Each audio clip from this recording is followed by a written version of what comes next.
In this lecture, we're going to be talking about the different types of play that children might be engaged in. So there's several reasons that we're covering this topic.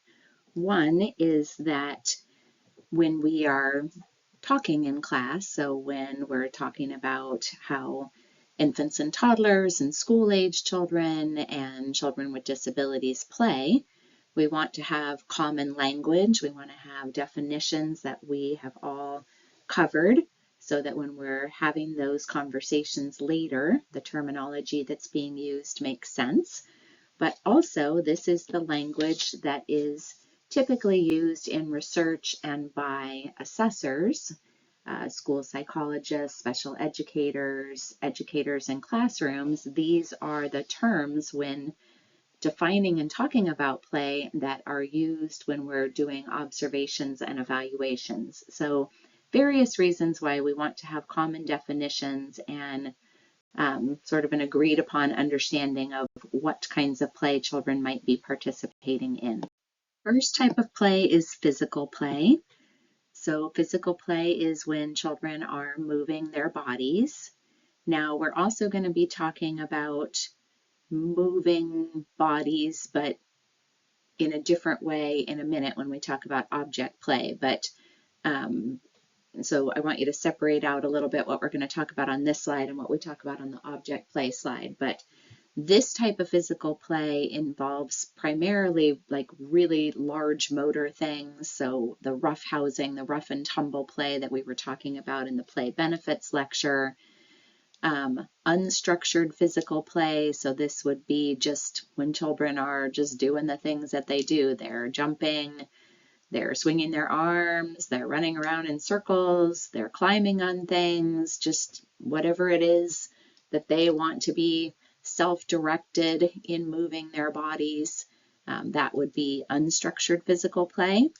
Structured physical play would be like PE class, or if you take your preschoolers out on the play yard or your transitional kindergartners and you ask them to hop up and down on one foot, and you maybe show them how to hop, and then everybody practices hopping, or you have a balance beam and everybody goes across the balance beam in turn. So you are teaching or scaffolding or facilitating learning a particular physical body movement. That would be structured physical play.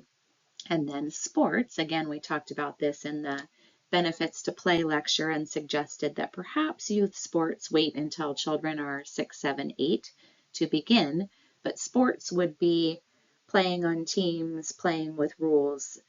So it is structured physical play, but it has a competitive, rules-oriented lens to it that structured physical play doesn't necessarily have. So that is physical play. Now, I want to also note that in this lecture, I am not giving a lot of age information. So I might give age information here and there, but we're going to be extensively covering when we expect to see these particular types of play, when we get into the section on infant toddler play, preschool play, TK, kindergarten play, early school age play. So when we get into those more specific age blocks, then we'll come back to these types of play and talk about what we expect children at particular ages to specifically be doing. Right now, it might just be a little bit more general age information, in case you're wondering. So we briefly talked about social play before because we were talking about Mildred Parton. So when we were talking about theories and we talked about social theories, we talked about Mildred Parton. So Mildred Parton, she watched young children play and realized that their play with others is on a continuum or has different levels. So it moves from lower level social play to higher level social play. And she had an original conceptualization that is reflected on the graphic to the right of the slide. So unoccupied, solitary, onlooker, parallel, associative, and cooperative. But you notice that the words on the other side have an additional one in there called parallel aware. So later researchers who were interested in the work of Mildred Parton did some more examination of children's social play and realized that there's a little bit more complexity to it than Mildred Parton had originally laid out, and they added in the level of parallel aware. Now, the other thing that you might notice is that on the list of words, it is missing unoccupied and onlooker. So unoccupied and onlooker are things that children do, but they are not playing. So they are not doing anything, unoccupied, staring out the window. I mean, I don't mean to imply not doing anything, but it's not related to play with other children. It's unoccupied in that way. And then onlooker is watching other children play. So in both of those instances, children aren't doing anything with objects. They're not engaging in play type activities. They're looking, they're watching, they're sitting unoccupied both with peers and with objects. So the list to the left includes Parton and Howes. Howes is the one who came up with parallel aware play. It lists their levels of social play because they are either playing with other children and playing with objects. So let's get into the levels. So the lowest level is solitary play, and this is, again, not when children are doing nothing or watching other children play. They are actively playing. You can see the boy in the middle of the graph. He is playing with a dinosaur and a person toy, and he is playing with objects. He's just playing by himself. So he is engaging in that activity alone. Now, typically when we think about solitary play, we either think about children playing away from other children, so roughly 3 feet apart or so from another child. So maybe there's 2 children, they're 3 feet apart, they're both playing with dinosaur toys, but they're not close enough together to be considered to be interacting in any way. That would be one example of solitary play. Another example of solitary play is, let's say you have a child playing with the dinosaurs, and then another child is sitting close by, but they're playing with something totally different. They're reading a book. So even though they're within 3 feet of each other proximity-wise, they are not playing with the same materials, and therefore they are still engaging in solitary play. The next level up is playing with the same material and playing side by side. So you can see in the bottom left of the graphic, the children are both coloring, they're using the same materials, they're clearly within 3 feet of each other, but they are not interacting with one another. So they are engaging in side-by-side play that is not yet interactive, but same materials close in proximity. So parallel aware is when children do something while they're engaged in parallel play that shows you that they are aware of the other child that they are sitting near and working near. So let's say the little boy with the yellow skin in the picture is drawing his mountain, and then he glances over at the girl with the red shirt, the girl with the purple skin, and notices that the girl with the red shirt is drawing what looks like a flower or a sun. And then he starts drawing that same flower or sun in his own picture. They haven't spoken, they haven't interacted, they haven't handed crayons to each other, but it's clear that at least one of them is aware of the other one because they're now copying the work that the other one is doing. That would be parallel aware play, side by side, not interacting, but doing something that indicates awareness of the other. So next up we have associative play. So associative play is when we're sort of stepping up the parallel aware. Now children might hand each other materials. So the little girl might hand the boy a block, like he's reaching for the block and she may reach over and hand it to him. Or he sees that she needs another block for her stack and he hands it to her. Or 2 children are playing in the housekeeping area and one hands the other one a cup and they drink out of it. They're not talking to each other. They're not co-constructing either a dramatic play scenario or co-constructing a block building or co-constructing a picture, but they clearly are having some back and forth interaction with each other in the context of the play materials. So that would be associative play. And then cooperative play is when children are doing things together.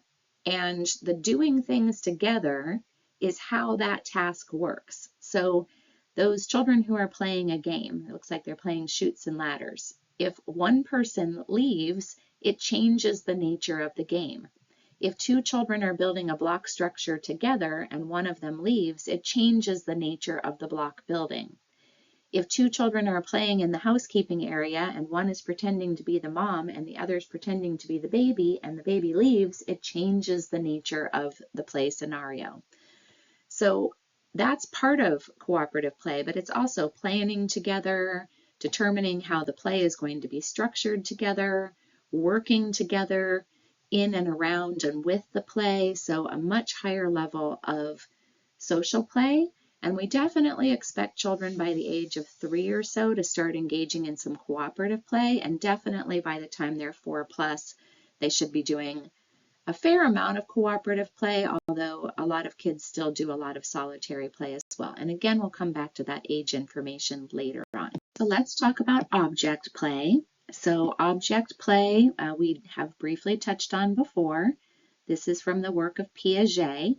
And then also that House that I was talking about on the previous slide, who re-examined Parton's social play stages, also did some kind of look through of Piaget's object play stages and realized that it's a little bit more complicated than Piaget originally conceptualized, and she added in a few other levels. So when we talked before, we noticed that there was sensory motor or functional play, constructive, dramatic, and games with rules. Now, sensory motor is where we're going to flesh this out a little bit more using the information that House developed. So let's talk about sensory motor or functional first. So sensory motor is using your senses or your motor skills to explore the functions of objects. That's why it's often called functional play. So I'm trying to find out how something moves, how I can move it with my body, how something smells, how it tastes, how it looks. So I'm trying to figure out the properties of the objects or how they function and how in return my body can function with those objects. So when we break it down a little further and we talk about these functional no object, functional passive, and functional active. So functional no object is when children are, and this is where I was saying that we have a little bit of overlap with physical play, because functional no object means that you're just doing the motor part.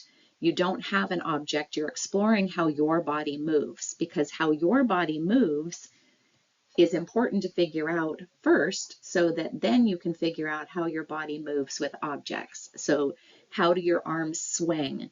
How does your legs kick? How does your body turn? How does your torso bend? So all of those physical movements that children were doing in the physical play realm are overlapping with functional no object because we don't have any objects yet. Once we start adding objects, then we could still be doing physical play, but we're doing it with objects. So functional passive is just holding objects.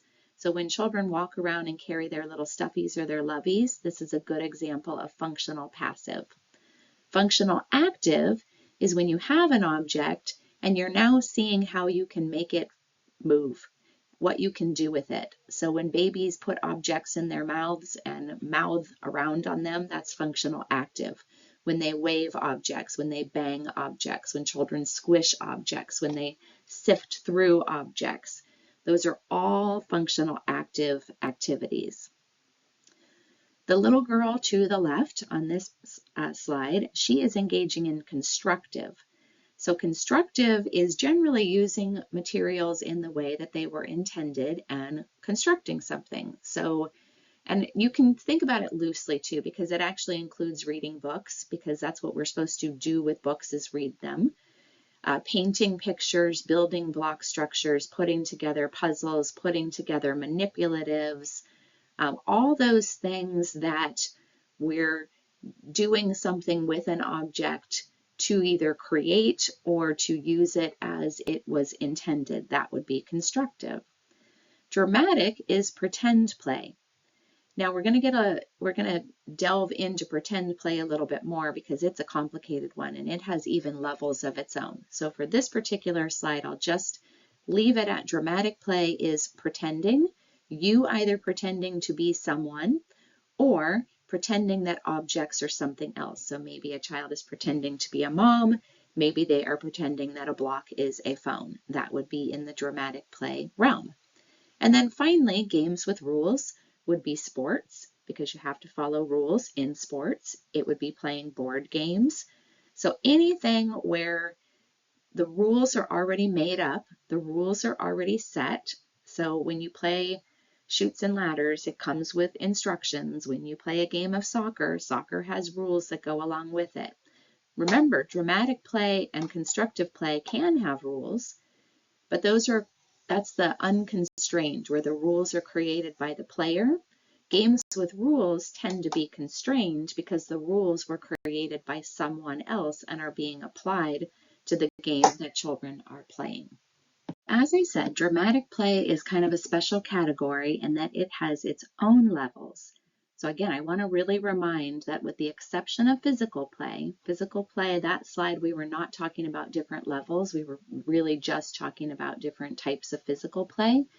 But when we're talking about the other types of play, social play, object play, and dramatic play, each of them have levels. So children are moving from less sophisticated to more sophisticated types of social play, less to more sophisticated types of object play, and less to more sophisticated types of dramatic play. So let's talk about dramatic play with objects first, and then we'll talk about dramatic play with peers. So dramatic play with objects, this is when children are pretending that objects are something else. They might also be pretending to be something else, but it can't be dramatic play with objects if they're not using an object. So if a child says, "I'm the mom, I'm going shopping," and doesn't have any objects, then they aren't doing dramatic play with objects, they're just doing dramatic play. And we'll talk about that more on the next slide.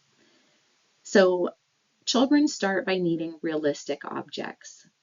So that would be the lowest level. So you can see the figure, the picture on the left, the child is using a baby doll that looks pretty much like a real baby doll. That would be an example of realistic object. Or you give them a little plate, and then that plate is representing a regular size plate that would be in your kitchen, or a little tiny mini broom, or a little mini refrigerator. Those would all be things that look pretty much like the real thing. It's just made miniature for children. The next step would be object substitution. So object substitution is the picture to the right, where the children are using the baskets and boxes and paper towel holders to be boats and can't think of the binoculars, something to look through to see far away. That would be object substitution. You're taking something that looks reasonably like the thing that you're pretending it to be and pretending that it is that thing. So when I gave the example a minute ago of using a block to represent a phone, that would be object substitution. And that is a more sophisticated cognitive skill because you have to be able to understand that the basket is a symbol for a ship. It's not an actual ship, but you're pretending that it is. So the next level up would be imaginary objects and beings, pretending that you have something that you don't actually have. So if a child is making a sweeping motion, but they're not holding a broom or something that looks like a broom, that would be an imaginary object. If children are pretending that there's alligators in the river or that there's monsters under the bed, that would be imaginary beings. So now even more cognitive skill. Now I'm not just taking an object and pretending that it's something else. I am imagining whole worlds that I can't even see or that aren't tangibly real in the environment. And finally, there's active agent. So this would be miniatures. So if you ever had like little Polly Pockets or little Barbie dolls or little army figures or any like little miniature things, and you pretended that they were alive. So you're holding your little miniature army person and saying, "Okay, let's go fight the other army people," or you're making your dollhouse doll talk and walk and move and sit. That would be active agent. You are pretending that that little minifigure is alive and it has agency to function like a real thing, even though it's not a real thing.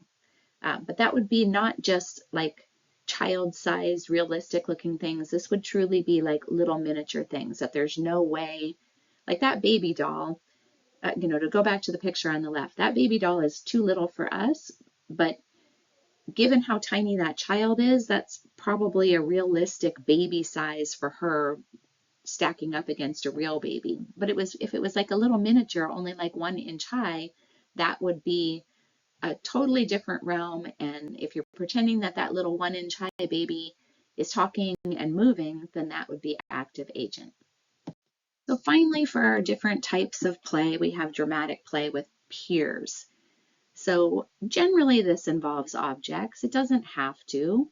You can see that in the pictures there's typically objects involved, but it's okay if there's not, because this is more focused on what children do in dramatic play scenarios with peers. Oftentimes this is called socio-dramatic play because it's dramatic play that is social in nature. Now, just like with our social play levels, children are not always engaging in play with each other yet.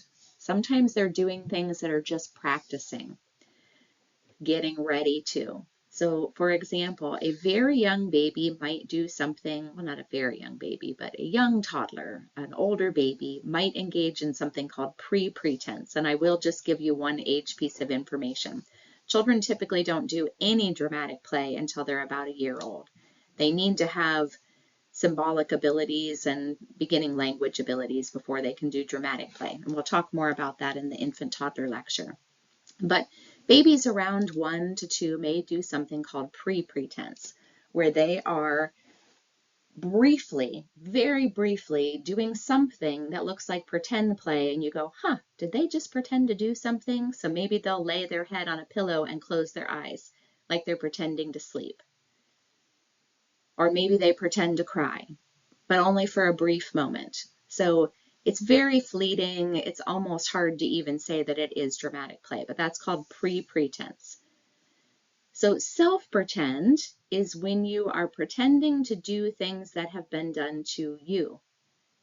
When you pretend, so this little baby at the bottom of the screen is pretending to feed a baby because not too long ago, somebody was feeding them a bottle. So now they're pretending to feed the baby a bottle. So they are doing things in a pretend fashion that have previously been done to them. Other pretend is when children pretend to do things that they have seen other people doing. So if a young child gets a purse and a stroller and is pretending to be shopping, they haven't personally gone shopping, but they've been with other people who are shopping, and they're doing things that they are pretending to do things that they have seen other people out and about in the world doing, talking on a phone, driving a car, all the things that they see grown-ups typically doing. So story sequence is when we really start to step things up. So pre-pretense, self-pretend, and other pretend, they may be just momentary things. They may not last very long. The child may get the purse and the stroller and say, I'm going shopping, and then get distracted and go over to the block area. Story sequence is when there's kind of a whole story being played out. So the child says, I'm going shopping, gets their purse, gets the stroller, goes over to the housekeeping area, gets some food, takes the food, makes a dinner, invites other children over to eat the dinner that they've made, pretends to care for their baby. You can definitely see like a thread to the story. And by the time children get there, they should be including other children, maybe or maybe not. Now let's look at the picture at the top. So we don't know necessarily how this went, but there's definitely a story sequence, and it involves more than one child. So we definitely have socio-dramatic play. We have a story sequence. So these two girls are caring for this dinosaur. They are giving it medical attention. They've got their tools and their props and they're dressed up, and it looks like it's lasted a little bit more than a moment. Now, what we don't know is whether there was planning involved, which would be the highest level. We don't know if they talked about it ahead of time. Hey, let's both pretend that we're doctors and let's get our stethoscopes and let's go find some patients to help. We don't know if it was just more happenstance, where there was a sequence to the story, but there wasn't necessarily planning taking place ahead of time. Planning typically involves, let's talk about who's going to do what. Let's talk about what roles we're each going to play. Do we need any props? Do we need to make any signs? How do we want to enact the play? My friend and I in elementary school, we really loved to play Little House on the Prairie, and we would spend a lot of time figuring out what we were going to do before we ever even started our dramatic play scenarios, because we were planning in addition to having story sequence. So hopefully this gives you some understanding of these different types of play. Again, this is just an introduction. When we get to the age-related lectures later on, we're going to get a lot more information about what these look like.